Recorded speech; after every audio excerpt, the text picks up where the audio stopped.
हाथ उठा के शांति, चिल्ला के नहीं, आराम से बदतमीजी से बात मत करना। अरे राहुल गांधी के रैली में बंदे जाते हैं, उनकी बाइक चोरी हो जाती है, किसी का फोन चोरी हो जाता है, किसी का गुटखा चोरी होता है, किसी का जो तंबाकू चोरी होता है। अभी अपने आप को युवा नेता बनाने वाले एक MK स्टालिन नाम के बंदे को लेके आए बिहार के अंदर में, किस लिए? रैली करवाने के लिए। वही MK स्टालिन है जिसने बोला था कि बिहार के लोग तो झाड़ू पोछा लगाने के काम आते हैं, बिहार के लोग तो एड्स हैं, बिहार के लोग तो HIV हैं। मैं उत्सव पांडे, आप देख रहे हैं हमारा चैनल। जिस तरह बिहार में चुनाव है और उसका माहौल जो है गरमाया हुआ है, उसी को लेकर हम आज जनता से पूछते हैं कि बिहार में आखिर किसकी सरकार बनने वाली है और क्या राहुल गांधी का वो नारा वोट छोड़ो गद्दी छोड़ो का ये नारा वहाँ पे कितना कामगर होगा और कितना काम करेगा। बिहार की जनता इस बार किसकी सरकार बनाने वाली? देखिए, बिहार में बदलाव है, इस बार बदलाव निश्चित होगा और वो जो है इंडिया गठबंधन की सरकार वहाँ बनेगी, इसलिए कि नौजवानों में रोष है, बेरोजगारी चरम सीमा पर है। आज का घटना मैं बता दे रहा हूँ पटना में कि जो दरोगा की तैयारी, जो बरसों से तैयारी कर रहे थे, फिजिकली मेंटली बहुत, आप जानते हैं, आप युवा हो नौजवान हो कि भाई सबको अपना ये होता है कि किसी को इंजीनियर बनना है तो इंजीनियरिंग की तैयारी करता है, आपको जो है पत्रकार बनना है तो आप उस पर ध्यान देते हो।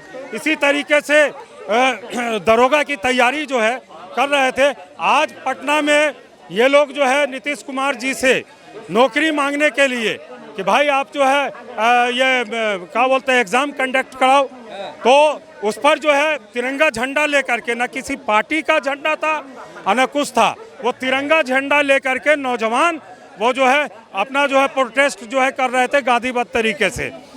उस पर जो डंडा मारा गया, बुरी तरीके से डंडा मारा गया और झंडे को वहाँ की प्रशासन ने रौंदा और उसी डंडे से जो है नौजवानों का हड्डी तोड़ने का काम किया। आप ये बताओ कि बिहार का ये हालत है, अब फिर वो सरकार आएगी जो नौजवानों का इज्जत नहीं करती है, महिलाओं का इज्जत नहीं करती है, व्यवसायी का इज्जत नहीं करती है, महिला का इज्जत नहीं करती है, किस मुंह से तुम वोट मांगोगे?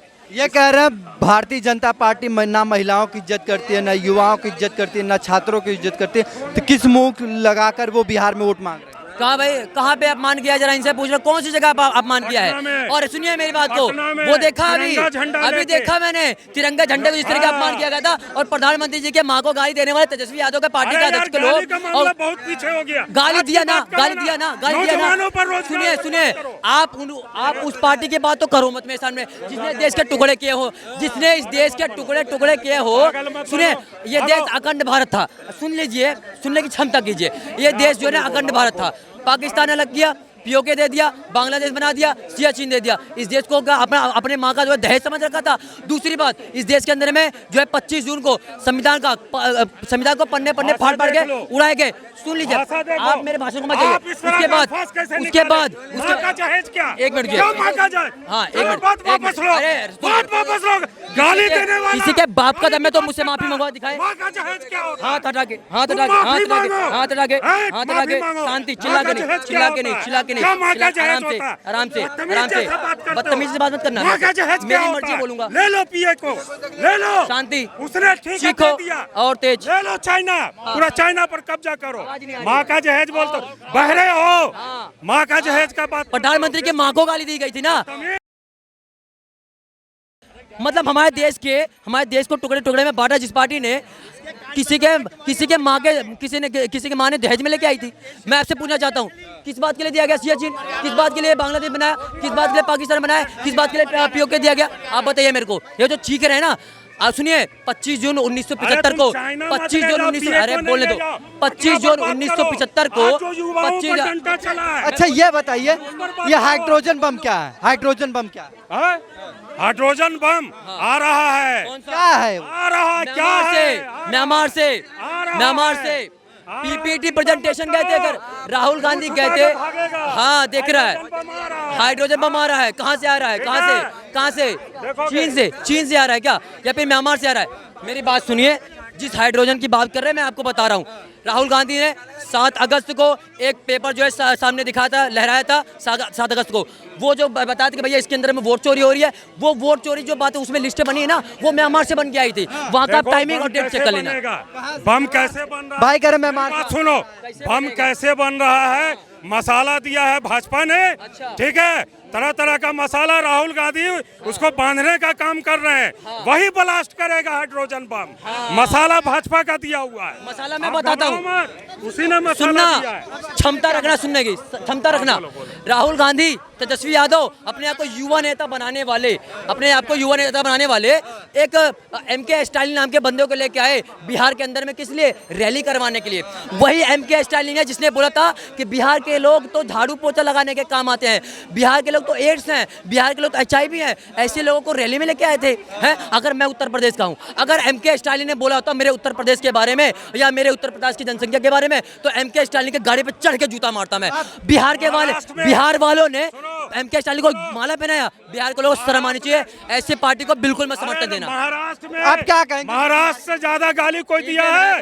आज महाराष्ट्र में सरकार बना के बैठे हो, सुनो, महाराष्ट्र सबसे ज्यादा गाली बिहारी को दिया। क्या भाई, बिहार का अगर खून है किसी के अंदर में सबसे ज्यादा, आज उसको गोद में बैठा ले हुए, देखा करवा थू और मीठा गप ये बात कर रहे हो। इसलिए कहता हूँ कि ये जो बातें कहते हो ना कि भैया वोट चोरी हो रही है, तुम्हारे राहुल गांधी के रैली में बंदे जाते हैं, उनकी बाइक चोरी हो जाती है, किसी का फोन चोरी हो जाता है, किसी का गुटखा चोरी होता है, किसी का जो तंबाकू चोरी होता है, अभी चोरी हुआ भाई साहब। और हाँ, और उसके बाद वो चोर पार्टी कह रही है, चोरी की बात लगा रही है, जो जिसके सरदार वल्लभ भाई पटेल जी के 14 वोट आए थे, 1 वोट नेहरू का आए थे, फिर भी नेहरू को अध्यक्ष क्यों बनाया गया, प्रधानमंत्री नेहरू क्यों बनाया गया, वोट चोरी क्यों की? सोनिया गांधी इस देश के अंदर में सोनिया गांधी को 1983 में इस देश में सिटीजनशिप मिली, तो 1980 के अंदर में वोट का अधिकार उसको कैसे मिला?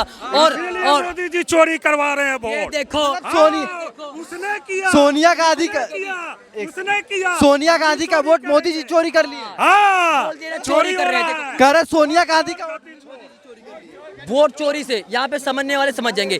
अगर राहुल गांधी कहते हैं कि वोट चोरी हो रही है, तो वोट चोरी होने से क्या कहते हैं, नरेंद्र मोदी का वोट जो है बढ़ना चाहिए ना। तो लोकसभा के अंदर में 240 पे सिमटी कैसे, जबकि 303 थी, राहुल गांधी की सीट बढ़ी कैसे? इसका मतलब ये राहुल गांधी जो है सीट चोरी कर रहे थे, जबकि नरेंद्र मोदी नहीं, वरना उनको समर्थन लेने की जरूरत नहीं पड़ती। आप देख लीजिए, इसी बात का तो हम लोगों को भी यह शक हुआ कि जो हमको 250 वोट आना था, 99 पर हम कैसे रुक गए? वोट चोरी हुआ, इसलिए 240 भाजपा के आया। भाजपा वोट चोरी करके 240। अगर मेरी बात सुनिए, मेरा बात सुनिए, अगर भाजपा वोट चोरी करती तो 240 पे ही क्यों सिमट जाती? और रही बात जो वोट चोरी के आरोप लगाए हैं ना, सबसे पहले तो इंदिरा गांधी के ऊपर लगता है वोट चोरी का, इमरजेंसी के समय पे, जहाँ पे सुप्रीम कोर्ट ने आदेश दिया था कि आपको सत्ता खाली करनी है, उसके बावजूद भी वोट घपला आरोप लगा। जो न्याय प्रणाली के मध्य में आप सुप्रीम कोर्ट की बात नहीं मानी, अब कैसी बात कर रहे हैं आप? एक चीज बताओ कि अभी इंदिरा गांधी है देश में, इंदिरा गांधी है, एक मिनट, राजीव गांधी है, जवाहरलाल नेहरू है, गांधी जी है, नहीं है ना? मौलाना अबुल कलाम आजाद है, नहीं? अभी कौन है? अभी मोदी है। वर्तमान में बात करो, ठीक है, आपने कहा मोदी, तो क्या जरूरत पड़ गई थी राहुल गांधी को मंच से? मेरा सवाल सुन लीजिए, उसके बाद क्या जरूरत पड़ गई राहुल गांधी को, जो मंच से कह रहे हैं कि मेरे पिताजी जो है वो शहीद हो गए, मेरी दादी शहीद हो गई, मेरे नाना शहीद हो गए, क्या जरूरत है कहने की? अच्छा, अगर वो शहीद हुई, सुनिए, अगर वो नहीं, आपने कहा ना कि इंदिरा गांधी है, जवाहरलाल नेहरू है, बिस्मिल्लाह खान है, कौन है? आप ही तो कह रहे हैं बात। जिसकी माँ जिसके पिताजी शहीद हुए, जिसकी दादी शहीद हुई, शहीद को शहीद नहीं कहा जाएगा तो क्या कहा जाएगा? तो मतलब आप वोट बैंक की राजनीति करने के लिए जिक्र कर रहे हैं? मैं कोई गाली दे दिया, वोट चोरी का जो एक प्रोपेगेंडा सेट किया जा रहा है बीजेपी पे, जो एक वोट चोरी का प्रोपेगेंडा सेट किया जा रहा है। अभी उपराष्ट्रपति का चुनाव हुआ था, वहाँ पे कोई ईवीएम नहीं था, वहाँ पे कोई चुनाव आयोग नहीं था, वहाँ पे सिर्फ एक बैलेट पेपर, वोट एक डब्बा था, उसके अंदर बैलेट पेपर देता। फिर तुम्हारे कांग्रेस पार्टी के लोगों ने क्यों जो है उपराष्ट्रपति बीजेपी पार्टी वालों क्यों बनाया? फिर वहाँ वोट चोरी क्यों नहीं हुई? सुनोगे आप? शांति से सम्मान सुनो, की बात कर रहे मेरी हो। बात शांति से सुनो। हाँ। इन्होंने कहा उपराष्ट्रपति के चुनाव का, हाँ। मैं कुछ नहीं बोलूंगा, हाँ जी। मैं सिर्फ इतना बोलूंगा मैं कि जब चुनाव होता है भाई साहब, हम देखो जाहिल आदमी है, हम कुछ नहीं जानते हैं। आपसे मैं समझना एक मिनट, मैं आपसे समझना चाहता हूँ, आप सबसे पढ़े लिखे और अच्छे व्यक्ति हो, आप ये बताओ कि अगर चुनाव कोई भी करवाता है, ठीक है, चुनाव कोई भी नहीं करवाता, चुनाव आयोग करवाता है। चुनाव ठीक है, चुनाव आयोग करवाता है, तो उस वक्त में सबसे बड़ा कौन होता है? चुनाव आयोग होता है। वोट देने वाला सिर्फ एक वोटर होता है। एक वोट देने प्रधानमंत्री जी जब वोट देने गए तो सब लोग ऐसे बैठे हुए और ऐसे उठ गए, खड़े हो गए, तो प्रधानमंत्री है। ये राहुल बताओ, गांधी नहीं है वो। ये संवैधानिक संस्था है। अब मेरी बात सुनो। वो राहुल गांधी है, प्रधानमंत्री है, राहुल गांधी नहीं है वो। उनका भी अपना वो सम्मान है। राहुल गांधी तुम्हारा क्या किया? अरे हैं? प्रधानमंत्री क्या किया? हाँ। वोट देने के बाद प्रधानमंत्री है। हाँ। वोट देने गए हाँ। वो एक वोटर है। लेकिन उस टाइम में एक मिनट तहजीब नाम की चीज तो भाई है साहब उसके सुन लो, अंदर। उसे कहते हैं कार्यवाहक प्रधानमंत्री। कार्यवाहक प्रधानमंत्री। कार्यवाहक प्रधानमंत्री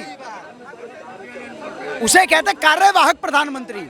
अगर इस्तीफा देने के बाद, और इस्तीफा भी कब देते हैं? इलेक्शन होने के बाद, जब शपथ ग्रहण होता है उससे पहले। शायद इनको ये भी पता होना चाहिए, पढ़े लिखे हैं।